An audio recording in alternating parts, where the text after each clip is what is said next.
રાધે રાધે, જય સિયારામ. આપણે ગયા પ્રસાદ પંડિતજીનું ચરિત્ર ચાલે છે.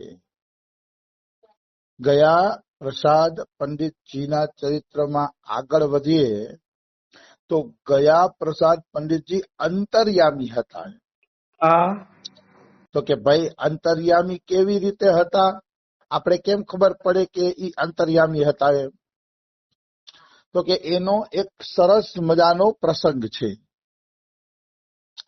પ્રસંગ એવો છે કે રાજસ્થાનમાં તારાનગર કરીને છે, એ તારાનગરમાં મદનલાલજી રહેતા હતા. તારાનગરની અંદર મદનલાલજી રહેતા હતા અને રાધા કૃષ્ણના ઉપાસક હતા.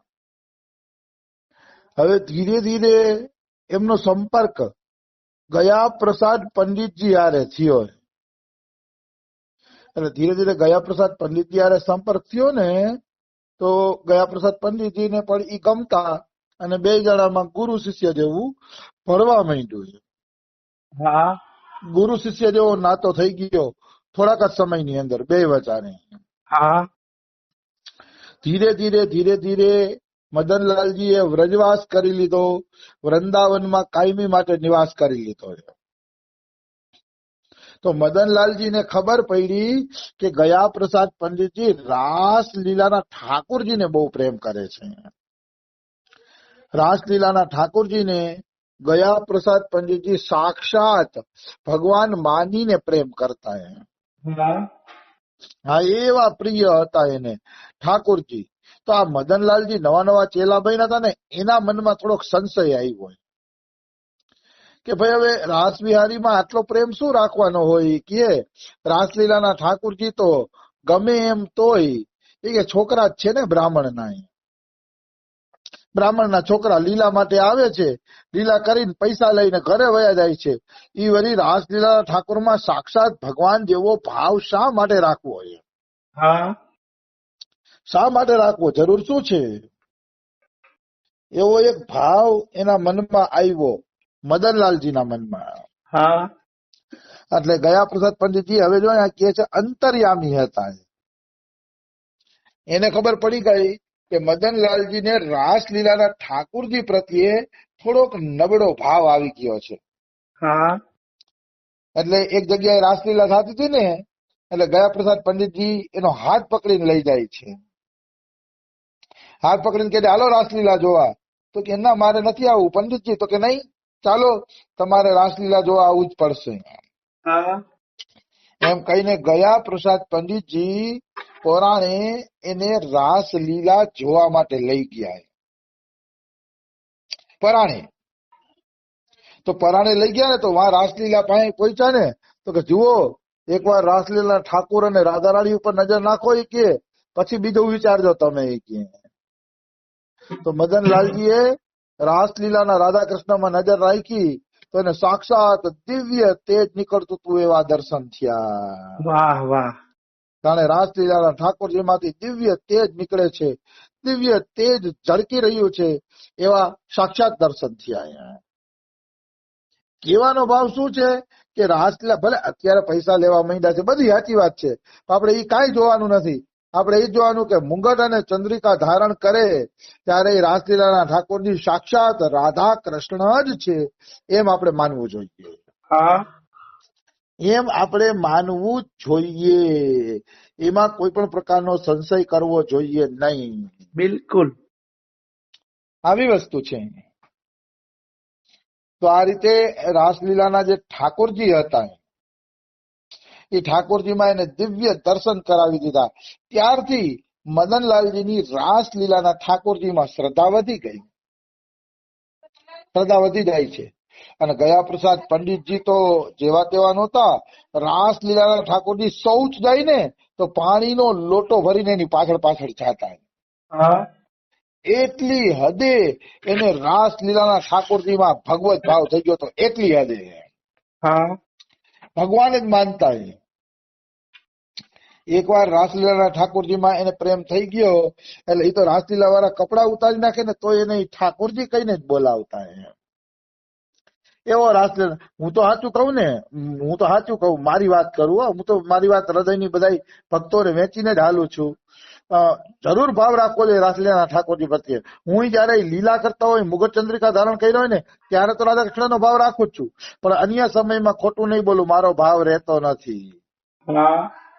અન્ય સમયમાં રાસલીલાના ઠાકોરજી પ્રત્યે મારો ભાવ રહેતો નથી, અને અન્ય સમયમાં રાખવો ન જોઈએ. આ તો મારા પ્રિય ભક્તો છો, તમે બધા સાંભળો છો રેકર્ડ, એટલે હું સાવધાન કરી દઉં કેવી રીતે થાય છે. શું ખબર છે, અમારે અહીંયા સુખરામ બાબાનો ઉત્સવ હતો રાધા માધવ આશ્રમમાં, અને રાસલીલા પણ હતી ત્યારે. તો રાસલીલાના ઠાકોરજી ઈ બધા છે ને જમવા બેઠા, સાધારણ વેશમાં, પેન્ટ શર્ટમાં, પોતાના વેશમાં જમવા બેઠા. અને બરોબર એની સામેની લાઈનમાં પંગતમાં હું જમવા બેઠો હતો. તો ઓલા જમવા પીરસવાળા આવ્યા ને, તો રાસલીલાનો જે મુખિયાજી હતો એને હું કીધું ખબર છે, ઠાકોરજી એમને ન જમે કે ઠાકોરજી દક્ષિણા દેવી પડે, પેલા 100-150 રૂપિયા 151 દક્ષિણા આપો, પછી ઠાકોરજી જમશે કે નકર નહીં જમે કે. આવો રોપ કરે હોય ઓલો રાસલીલાનો કરવા વાળો હોય ને ઈ. એટલે પછી બિચારાઓ ને બધાને 151 દક્ષિણા આપી, જેટલા રાસવાળા જમતા હતા એને, ત્યારે તેને જમવાનું ચાલુ કર્યું. મારા તો શ્રદ્ધાના ચીથરા જ ઉડી ગયા. ચીથરા, હું એમ નથી કેતો, જયારે રાસલીલાના મંચ ઉપર હોય ત્યારે રાધા કૃષ્ણ માનો, બાકી નીચે ઉતર પછી આમાં બહુ પડવા જેવું નથી, સમજાણો. હવે બધું બગડી ગયું છે વાતાવરણ. બિલકુલ. એટલે આવા પછી રાસલીલા ઠાકોરજી, પછી અમે લગભગ 2008માં એમ વ્રજમાં આવ્યા હતા.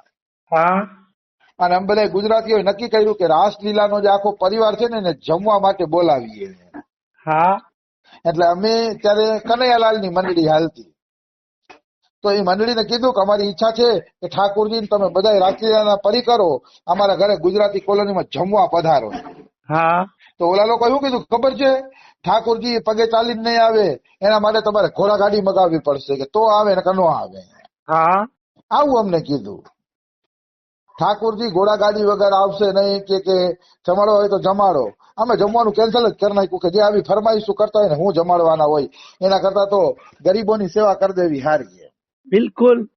એના કરતા કોઈ જરૂરિયાતમંદ ગરીબની સેવા કરવી હારી, એની અંદર નહીં ભગવાન પ્રસન્ન થઈ જશે. એ ઠાકોરજી છે. પેલા ખબર નથી, પેલા એમ લાગતું હતું કે રાસલીલા ઠાકોરજી જમે તો સારું, એ ભગવાનનું સ્વરૂપ છે. હવે ખબર પડી તત્વજ્ઞાનથી, પ્રત્યેકમાં ભગવાન રહેલો છે. ગમે એની સેવા કરો, ઠાકોરજી પ્રસન્ન થઈ જશે. બિલકુલ. ગમે એની સેવા કરો, રાસલીલા ઠાકોરજી બાકોરજીને બોલાવવાની કાંઈ જરૂર નથી. અને જ્યાં ભાવ ખાય કે આ ઠાકોરજી આટલું જમશે ને આમ જમશે ને આવી વ્યવસ્થા કરજો ને આવી વ્યવસ્થા કરજો ને, ત્યાં તો હાથ જ જોડી લેવાની. પેલા અમારા ગુજરાતમાં હતા ને, ત્યારે મારા પપ્પા બરસાના અને વૃંદાવન થી આવતા પંડાનું બહુ સત્કાર કરતા. પણ અહીંયા પછી આવ્યા પછી ખબર પડી કે પંડા તો ખાલી પૈસા માંગવા જ ગુજરાતમાં આવે છે, પૈસા માંગીને વહી જાય છે, ભક્તિથી એને કાંઈ મતલબ હોતો નથી. એટલે હવે મારો એ પંડામાં શ્રદ્ધા ઘટી ગઈ છે. આ હું એટલા માટે કઉ છું કે સત્ય છે, જો તમે આનું ધ્યાન રાખશો ને તો કોઈ છેતરાશો નહીં. એટલે આ બધી વસ્તુ ધ્યાન રાખવા જેવી છે.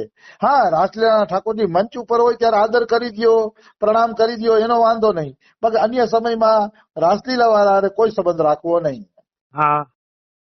આવી વસ્તુ આ હકીકત છે. એટલે મારે તો તમે બધા પ્રિય છો, મારે ખોટું શું કામ બોલવું, એટલે હું બધું સાવધાન કરતો હોય કે વ્રજમાં ક્યારે આવો તો તમને આ બધી વાતની ખબર હોવી જોઈએ કે ક્યાં શ્રદ્ધા કરવી ક્યાં ન કરવી. બિલકુલ. એ જાણવું અતિશય જરૂરી છે. અને મને સુખરામ બાબા જ કહેતા હતા, રાસલીલા એને જે રાસલીલા રાખી છે ને અત્યારે, એ રાસલીલાના સ્વામીજી જ કહેતા હતા કે ભાઈ અમને બધાને દૂરથી જ પ્રેમ કરો, તમે કે બહુ નજીક આવવાની કોશિશ ન કરતા. દૂરથી જ પ્રેમ રાખો, નજીક આવશો ને તો તમારી શ્રદ્ધા ઘટી જશે. મને સુખરામ બાબા એક વાત કરતા, એક કથાકાર છે, હવે એનું નામ હું ભૂલી ગયો, સુખરામ બાબા કહેતા હતા કથાકાર છે. એ કથાકારને સુખરામ બાબા પર્સનલ મળવા ગયા. પર્સનલ એના ઘરે મળવા ગયા ને, તો એને સુખરામ બાબાએ શું જોયું ખબર છે, એના છોકરાનો છોકરો હતો 4 વર્ષનો, એ કથાકાર એનો ઘોડો બન્યા હતા.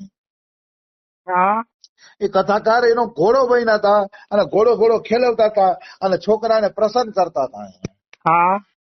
તો સુખરામ બાબા ગયા ને, ચાલો કથાકારે એવું કીધું ખબર છે, તમારે મળવું હોય ને તો સ્ટેજમાં મળી લેવું, ઘરે આવશો ને તો તમારી શ્રદ્ધા ઘટી જશે.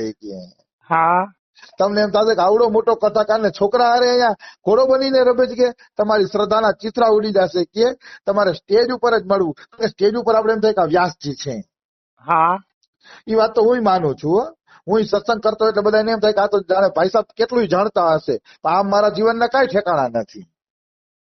મારે તો કઈ ખોટું બોલવું નથી કે નથી કોઈ પાસે કઈ લેવું, એટલે તો હું સાચું કઉ છું. મારા ઉઠવાના ઠેકાણા નહીં, સુવાના ઠેકાણા નહીં, ભજનના કોઈ ઠેકાણા નહીં, કઈ ઠેકાણા નહીં. બસ ધામમાં પડ્યા છે ને ભગવત ચર્ચા કરી એટલું જ.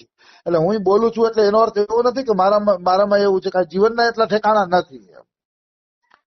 તો મારો કહેવાનો ભાવ શું છે કે બધાને દૂરથી જ પ્રેમ રાખી અને દૂરથી શ્રદ્ધા રાખીને લાભ મળે નહીં લેવો. કોઈના અંગત જીવનમાં જવાની કોશિશ નહીં કરવી જોઈએ. હા જો એમાં તમને જાશો ને તો તમને શું મળશે? અશ્રદ્ધા જ મળશે. અશ્રદ્ધા સિવાય કાંઈ મળશે નહીં. હા, અમારા બાબા છે, રમેશ બાબા છે, એના તો અંગતમાં જાવ કે બારે જાવ, એ તો 4 વાગે ઉઠીને ભજન કરે છે, આખો દી ભજન કરે. કારણ કે બધા મહાપુરુષ થઈ ગયા, એને ભગવાન મળી ગયા છે. મને ભગવાન મળ્યા નથી, એટલે વાતો તો મારી મીઠી મીઠી હોય, પણ જીવનના ક્યાં ઠેકાણા હોય? મને તો હજી ભગવાન મળ્યા નથી. હા જેને મળી ગયા છે ને એના અંદર બહાર ગમે એમ પ્રવેશ કરો જીવનમાં, ત્યાંથી તમને